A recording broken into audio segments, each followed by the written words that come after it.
Penguin Random House Audio presents Tell Me Everything, a novel by Elizabeth Strout, read for you by Kimberly Farr. To my dearest friend and first reader of 40 years, Kathy Chamberlain, whose sensibilities have enabled me to be the writer I am, and whose advice was responsible for the very voice of this book.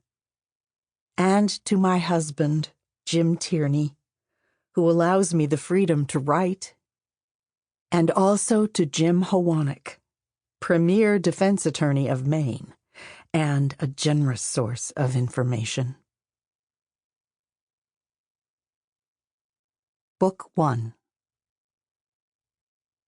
1.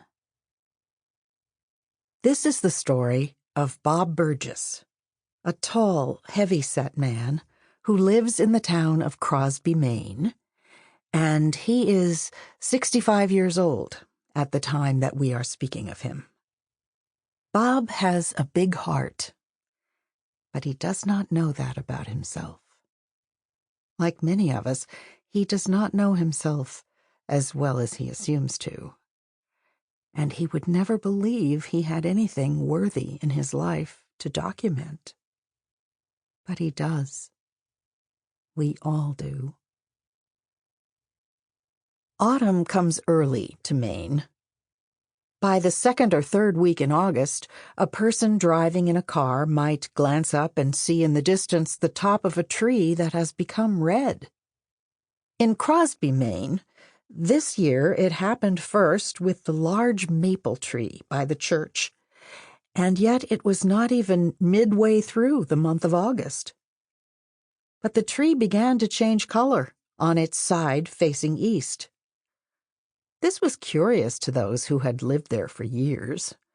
They could not remember that being the first tree to change color. By the end of August, the entire tree was not red, but a slightly orange, yellowy thing, to be seen as you turned the corner onto Main Street. And then September followed. The summer people went back to where they had come from, and the streets of Crosby often had only a few people walking down them. The leaves did not seem vibrant overall, and people speculated that this was because of the lack of rainfall that August and September had endured.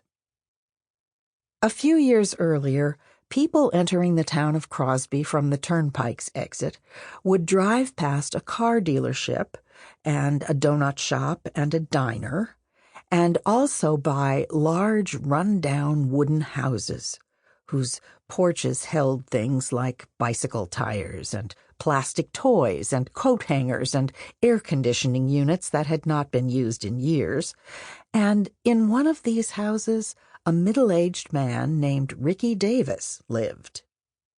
He was a large man and frequently drunk, and could often be seen leaning over the rail of his side porch with his pants halfway down, showing his huge bottom, crack and all, to the folks driving by. And those who had not seen this before would turn their heads to watch with a sense of wonderment. But then the town council had voted to put in the new police station at that spot, and so Ricky Davis and the house he had lived in were now gone. It was rumored that he was living out near the old fairgrounds in a Hatfield housing unit. When you got into the middle of the town, you could see a large brick house that stood a little off Main Street. After the clocks were set back in November, making it dark earlier, the few folks driving by and those who might be strolling on the sidewalk across the street could see into the windows of this house, yellow from the lamps turned on inside, and Bob Burgess and his wife, Margaret Estever, might be observed cooking together in their kitchen until they tugged their curtains closed. People knew who they were, and in a way not fully conscious, there was a sense of safety that came from this couple, living right here in the middle of town. Margaret was the Unitarian minister, and she had her following.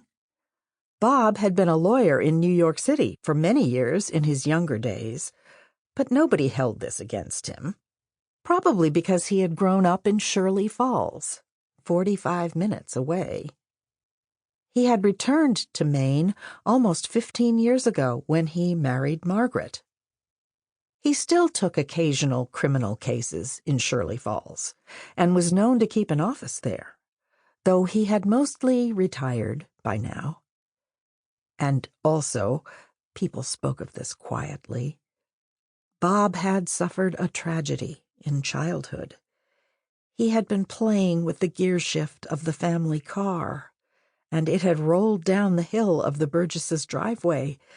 People in town understood that the car, and therefore Bob, had killed Bob's father, who was checking on their mailbox there. Olive Kitteridge, who was 90 years old and living in the retirement community called the Maple Tree Apartments, knew this about Bob Burgess, and she had always liked him. She thought he had a quiet sadness to him, most likely from this early misfortune. Olive did not particularly care for Bob's wife, Margaret. This was because Margaret was a minister, and Olive did not like ministers, except for Cookie, who had married her to her first husband, Henry.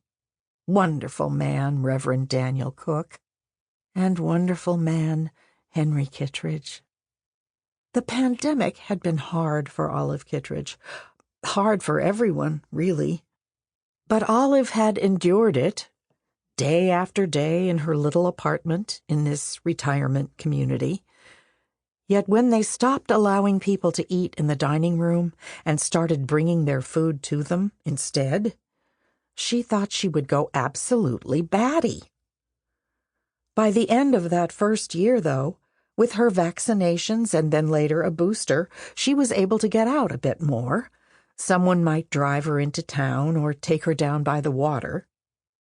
But the real problem was that during the pandemic, Olive's best friend, Isabel Goodrow, who lived 2 doors down from her, had taken a bad fall, and, of all the awful things that could have happened, had been moved over the bridge to the nursing home part of the place. Now Olive went to visit Isabel every day, reading her the newspaper from front to back. But it had been hard, and it still was. Out on the end of the point of Crosby, high up on a cliff that looked over the mostly roiling waters of the Atlantic Ocean, lived a woman named Lucy Barton, who had arrived with her ex-husband, William, 2 years before, escaping New York City during the pandemic, and they had ended up staying in town.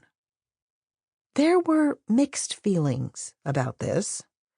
The natural reticence toward New Yorkers was part of it, but also housing prices in Crosby had gone through the roof exactly because of folks like this Lucy Barton, who had decided to stay in town. And anyone from Maine who had been hoping to move into a nicer house now found that they could not afford one.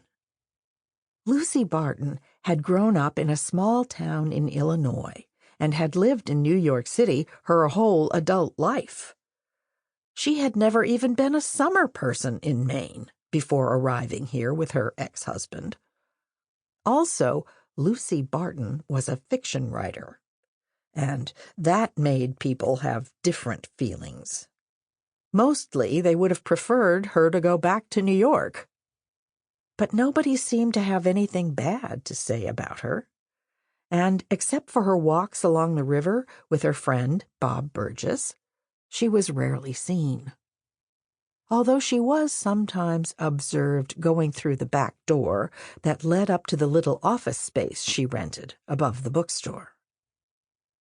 On Main Street there were Help Wanted signs, or Hiring Now signs, in most of the store windows, and along the coastline a few restaurants had to close. Sample complete. Ready to continue?